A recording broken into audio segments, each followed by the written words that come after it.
новогодние елки сейчас отменены, и в этом году персонально каждому ребенку идет доставка подарков от имени президента Республики Казахстан. В этом году принимают участие, мы дарим подарки для 200 детей, детей-сирот, детей, оставшихся без попечения родителей, для детей с особыми образовательными потребностями и инвалидами. Также мы будем вручать подарки от имени Акима для 450 детей. Это также дети, оставшиеся без попечения родителей, малообеспеченные, многодетные, для одаренных детей.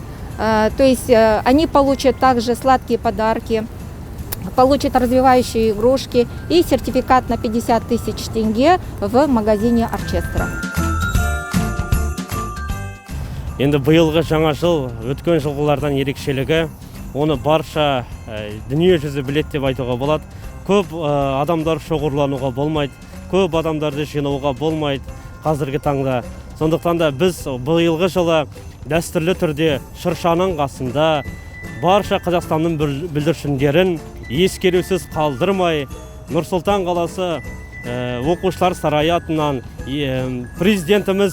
президентіміздің атынан 200-ге жуық оқушыларға сыйлықтары табысталады. Жаңа жыл мерекелеріңіз құтты болсын, аспанымыз ашық, дендеріңіз сау болсын.